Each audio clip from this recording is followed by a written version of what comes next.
Grace. Grace is pulling up in front of that rundown apartment complex with those dudes outside who look as if they all cooked with the Pyrex in that neighborhood that turns into a jungle after dark. I move my wheel into the parking spot and turn my car to park.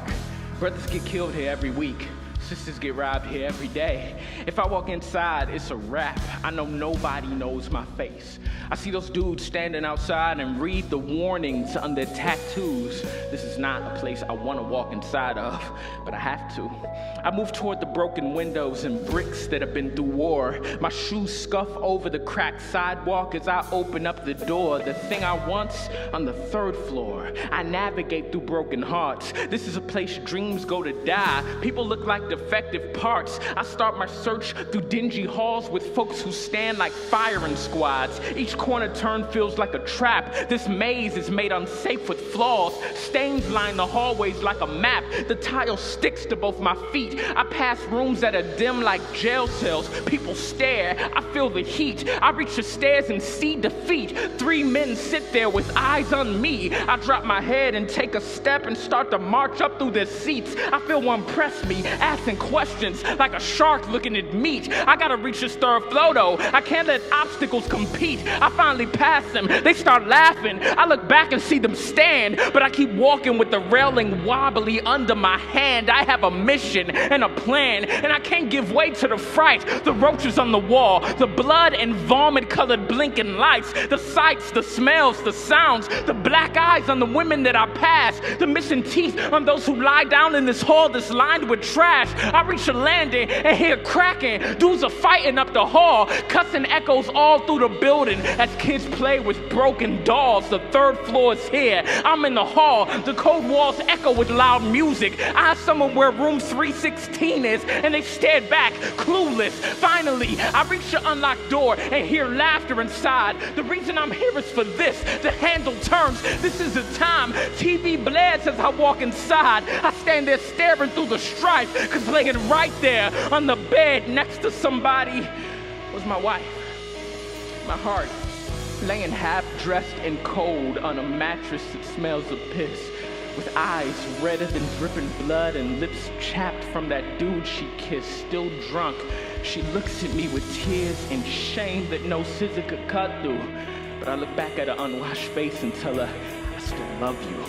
Her eyes blur. She says she's worthless, but I tell her I still want her. She says that she's a lost cause and she thinks I should give up on her. That she's ugly, that she's evil, can't stop cheating. She feels trapped. I tell her that I'm right here with her in it, and I want her back. I start to lead her down the stairway, past her hallways with the sound, open the front door to the place and stump our feet across the ground. The fresh air hits her that she hasn't felt for days. We run like kids, but I look back and notice she still has her other hand in his. Isn't it crazy that I'm with her, but she won't loosen that grip? Isn't it crazy I still love her and still want relationship? Isn't it crazy I forgave her, though she's full of wax and dust? Isn't it crazy? Yes, it is, but that is how Christ is for us. I don't know if you understand it, but my friends, we are that bride. And I can't speak for you, but I have been unfaithful. I have lied. I have a feeling that apartment had rooms where each of us went. And if it weren't for Christ, our dry souls would be stuck paying the rent. What's really crazy is he searched under the darkest of cold roofs. And Jesus didn't come for perfect smiles. He came for prostitutes, for those outside with cardboard boxes on a cold and empty ground. He searched through crumbling doors and rotten walls, and that's where I was found. I'm not the king with gold and silver and silk pants over my legs. I'm that found prodigal son who was about to eat with pigs. I'm not the one who never ran off at the threat of sword or lion. If you look into my past, I've been that Peter who denied him, and it's only by his grace that he helps me to stand up tall and helps me fight against the sin that had ensnared me for so